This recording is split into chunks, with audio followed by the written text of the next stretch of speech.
Yeah, yeah, what it do, man? What a life, eh, freak? 1 minute you're playing 21 and horse on the courts in Harlem, and the next moment you're in the showroom, configuring the gunmetal and graphite exterior of your luxury car and your iPad Mini. Oh, I bet you get a crazy crowd when you drive that car around the block in the old neighborhood, huh? Yeah, I'm living the dream. Bad pandemonium. But folks from back around the way are real proud of me. Yeah, I hear you. Local kid makes good. You know, it kind of reminds me of when I took my tech stock public and I rang the New York Stock Exchange bell, and my mom's friends called her up and said, Maggie, is that your son on Bloomberg News this morning ringing the bell? And my mom says, yes, sirree, Bob, it was him. That was a great moment, freak. And you know, our lives are like a pearl necklace of great moments, all strung together with the finest silk thread of memories. And we have to be very careful how we cultivate those pearls and we thread that necklace. Does this meeting by any chance have to do with Vic Van Leer? I grew up in the burbs, freak. I wasn't poor, upper middle class, comfortable. My daddy worked as an accountant for one of the largest insurance firms in the country. Smart with his money. Mom didn't have to work. I went to boarding school. And then my dad died of a heart attack when I was a freshman at MIT. I was a movie geek, wanted to be a civil engineer, but I made my fortune by becoming a hybrid of both those interests. My dad didn't want me to be an accountant. Oh, listen to this. My best friend was a guy named Isidore. Yeah, we called him Izzy. He was one of the smartest human beings I have ever met in my life. I mean, Izzy was taking second year college calculus courses as a high school sophomore, right? Straight A student, full ride to MIT. Izzy had the world at his fingertips. But he was always looking for trouble, and trouble found him. He ran with the wrong crowd. And when we got to MIT, he got this great job working for a financial consulting firm in Boston. But every weekend, he would fly to Vegas. You see, Izzy had a system for counting cards in Vegas that had the big casinos on the strip. Oh, it's stymied. He would come back to MIT with suitcases filled with $200,000 in cold cash. What? Yeah. So your man Izzy was getting hit off like that? Like a fat rat in a cheddar cheese factory, freak. Okay, so what happened to this dude Izzy? Because he's dope. No, not dope. Dead. After he'd been missing for 3 weeks, the Nevada State Police never found hide nor hair of Isidore. And our friendship took a hit when he asked me to hang out with him in Vegas, and I said I wouldn't do it because I knew he was on a dark and twisted path in his life. And yes, he was my dude. But no way was I gonna throw my life away trying to show my loyalty to a guy who really and truly didn't understand what loyalty was all about. So this meeting is about Vic. Correctamente. Okay, well, sir, Vic isn't Izzy. And why's that, freak? Well, for one thing, you and your dead friend Izzy didn't grow up poor. Me and Vic grew up in a neighborhood where we had to look over our shoulder every 2 seconds to make sure nobody was going to walk up on us and rob us. True. Izzy and I did not grow up in the hood. But we, like you, thankfully grew up in a 2-parent household. But even that wasn't enough for Izzy. He wasn't satisfied. He was always looking for a 5-alarm fire when he already had the warmth and comfort of a loving family. This is not about class warfare, freak. This is about the consequences of making bad choices and risking it all when you feel like you have nothing to lose. Vic is like a brother to me, sir.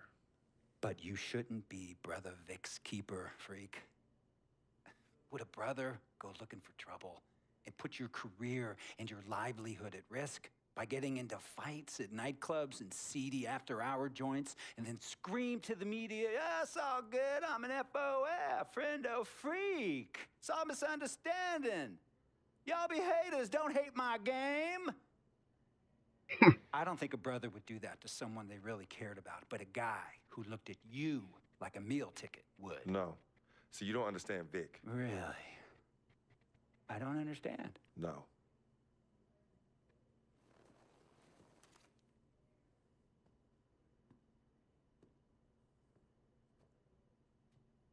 Look, man, it was a misunderstanding with the guy in the next VIP booth. His honey started flirting with me, so naturally I started flirting back. Next thing I know, Captain Cornball's off my grill piece beefing. Next thing he know, he got a two-piece and a biscuit on his left eye. Hey, I don't know who hit him. And it damn sure wasn't me. Hey, Captain Cornball's mad because I'm an FOF, friend of freak. Hey, but check this out, though. He needs to train that hottie before he leave the house, though. Yo, he's hotties ain't loyal, man. What's there to understand? Are you freaking blind? You know, I just want to know, how much did you pay your lawyers to make all this go away? Almost 100,000. Excuse me, son, I'm sorry, I couldn't hear you. I said I paid almost $100,000. Exactly. And if you keep riding shotgun with Vic, you're gonna go broke. Quick, fast, and in a hurry. Look, Vic is my friend, and I grew up with him. How many times I gotta tell you, sir? Freak, this is not a request. I am not asking you to do this. I am telling you to do this. And the first order of business is that Mr. Vic Van Leer is banned from traveling with you on the road. Vic is banned from the locker room. And Vic is banned from this arena. And if I catch this guy, Vic, in or anywhere near the facilities, Mr. Vic Van Leer will be arrested for trespassing. Are you serious, sir? Brother, I'm as serious as cancer. We all know that can be deadly. You know, when me and Vic were kids, playing summer tournaments at the Dome, we always imagined making it to the pros, right? And after the crowds left, just a street light was on the court, like 11:30, 12 midnight, even 1 in the morning sometimes. We used to practice player introductions, running on the court, giving dap, high-fiving the teammates. Vic, he would act as an announcer. You know, he would introduce me and announce my name on a loudspeaker, and the Jumbotron would flash my image like a little guy dressed in long shorts and a jersey. And now, fresh off his 3-game, 62-point scoring streak, the youngest player to ever do so in NBA history, Frequency Vibrations.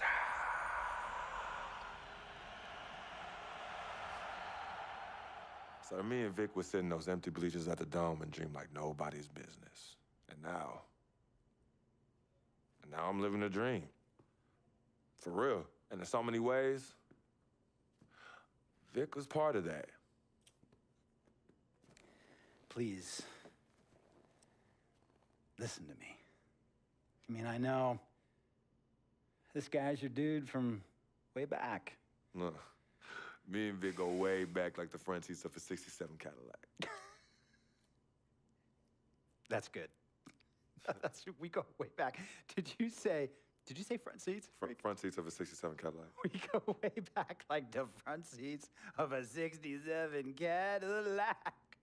Well, do you have any crickets? I'm gonna be the hit once again at Herbie Allen's Sun Valley Shindig because my fellow billionaires love it when I walk and talk that talk. So that almost sounds... No, let me tell you exactly what it sounds like.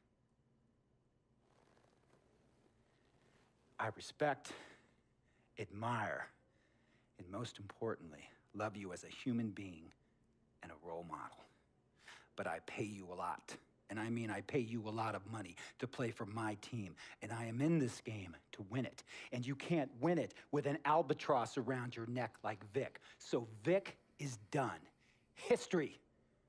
And here's some more lingo that I picked up from a former megastar who used to play for me several seasons ago. Thought I would never release him until I did. And now he's the sixth man on a struggling team in Venice. And yeah, I'm talking Venice with the canals and the gondolas and Harry's bar, not the street ballers next to the fortune tellers on the beach in Cali.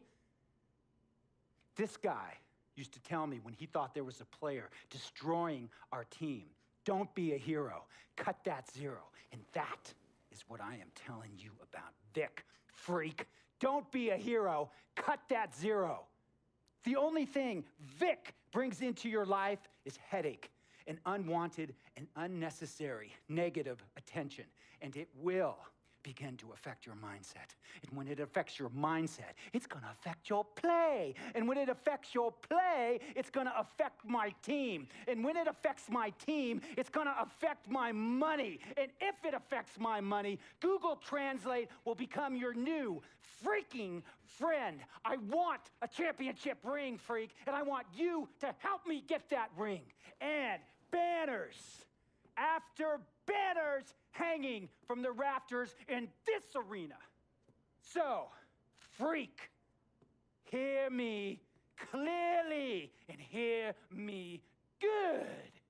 V, G, Vic, gotta go!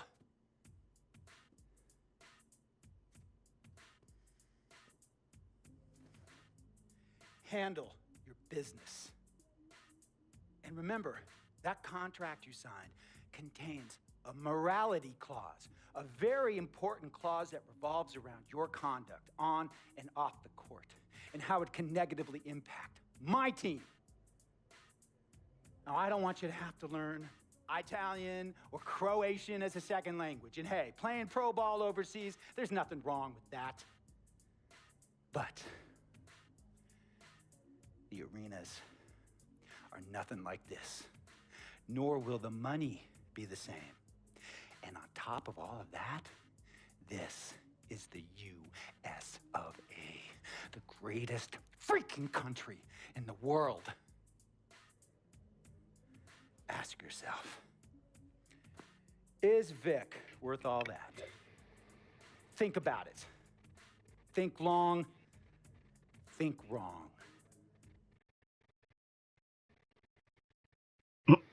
I'm a trip, man. Tell you about Vic. He has his bad rap. It's not, and I understand some of his judgments might shadow his actual character. He's not that at all. Man, Vic, let me tell you something. We have love for each other. We're brothers. Blood couldn't make us any closer at all. I mean, he has so much loyalty to me and to my family. You could see even Cece, has issues with him, but he still loves her. He still loves her.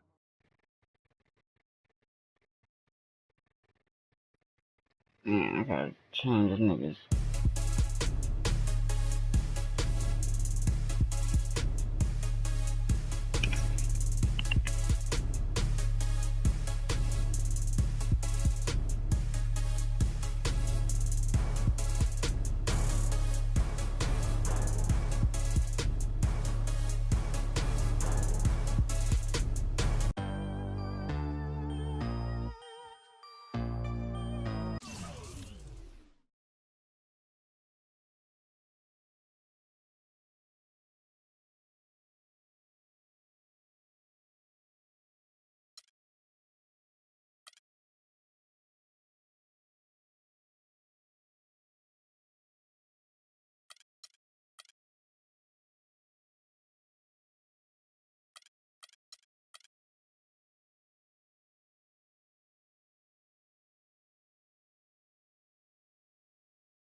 Damn, nigga, I got all the J's, bro. Oh my god. Fucking kidding me.